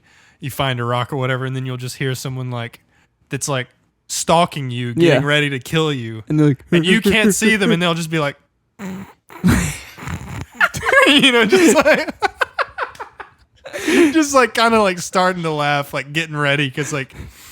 Oh my it's such- god, that's dude, so funny. It's so fun, dude. That's great. I don't play anymore, but I used to play back when I worked at Equifax, which Yeah. fuck that company. Ooh, yeah. I've heard Dude. you've told me some stories about working there. It was rough. Yeah, micromanagement to the max. Oof. And so like I was just an intern, so it might be better if you're full time, but as an intern it was like they were micromanagers, but then they also didn't trust you to do anything. So it was like the weirdest vortex of like you're not working hard enough, but I'm not going to give you anything to do. Hmm. Okay. Yeah, it was so strange. Great. Yeah, not How great. wonderful is that? Yeah. That sucks. That does sound like more of an internship specific thing. Because I know some of our interns, they probably feel a little bit the same way. Because it's one of those like, we hand them a bunch of documentation and then we're really busy, and it's like, all right, where are you at with that? And they're like, I don't know where you left me. I'm like, Yeah, but I mean, like, hopefully you don't like, you know, breathe over their shoulder while they figure it out. oh no, if anything, we're the That's what I opposite. mean, It's like- let us know if there's a problem. Yeah, it's like if you're hands off and then they don't have anything to do, that's fine. But if you're like super overly hands on and then you don't give them anything to do, it's like, what's the point? Yeah. It just Yeah. feels like I'm in the Truman Show, and you're just like, like this isn't real, and I'm being observed. Yeah. Yeah. yeah, Yeah. that's got to be frustrating to be Yeah. in. Well, Yeah. I think it's time to wrap it up. Yeah. Brad, you've been a great guest. Yeah. We enjoyed having you. Yeah. Thanks for coming on the show. But I can. My pleasure. At the end of every Yeah, show, we absolutely. usually like to let our guests do a little, say something that's important to them, or just talk about something that you care about, or you know, give some advice. some advice, some or, like, inspiring words, something you care whatever about. you want to say. You know, do you want to give some advice to the crazy world that is 2020 right now, or do you just want to like advertise for Schmoover, or Yeah. I mean, for sure. I'm just kidding. Schmoover.com. Yeah. No, I mean that's been a debacle, but we're getting there. So schmoover.com. Schmoover.com. Right. That's SCH. SCHMOVER. Mover. Yeah. Right. Anyway, What to say? Go ahead, Brad. I don't know. Beyond that, the easiest advice is just don't be a dick and get offended more often. Don't be a dick and get offended more often. Yeah. So, okay. Yeah. You're saying don't get offended more often. No, don't be a dick and get offended more often. So like there's a quote in Stoicism that I really like. Oh, I know what you mean. I know what you're saying. It's just if you get offended easily, you should get offended more often. Oh, I see what you're saying. So it's just, I like that. Now I want to talk about Stoicism, but maybe podcast 2. We'll save that for maybe a follow up. Yeah, Seems like you're a real philosophical guy, Brad. He is very philosophical. I like some philosophy. Philosophy? That one. That's the philosophy. Philosophy. I think that's the yeah. No, it's philosophy. You were right the first time. Philosophy. Yeah. Philosophy. That's the one. That's it. We nailed it. All right. Well, thanks so much, Brad. It was a pleasure having you. Yeah, dude. Look forward to doing a follow up episode. Yeah. Yeah. My absolute pleasure. Thanks for having me. See you, Brando. Take care. Well, Dylan, that's it. We did it. Yep. Another episode in the books. Yep. So if you're still listening, thank you so much. We love your support. We're glad you're listening. Absolutely. Go follow us on Thanks for Instagram. joining. We put out some pretty interesting stuff on Instagram every now and then. And we're just beautiful. Honestly. We're just good looking people. Yeah. And then if you're considering supporting us monetarily, we have 3 ways you can do that now. Yep. We've got Anchor. We've got Patreon, which is patreon.com/randoscience. Yep. And then we've got our Cash App for one-time donations, or if you want to buy a sticker. I was about to say that. Yeah. If you want a sticker, bro, they're lit. Yeah, they look so cool. They're $2, mainly just because we have to cover the shipping to get it out to you. But that helps us out. So just include your address in the message when you send us $2 on Cash App. It's $randoscience is our username. Thanks again. Thanks for joining. Yeah. Rando Science. Signing off.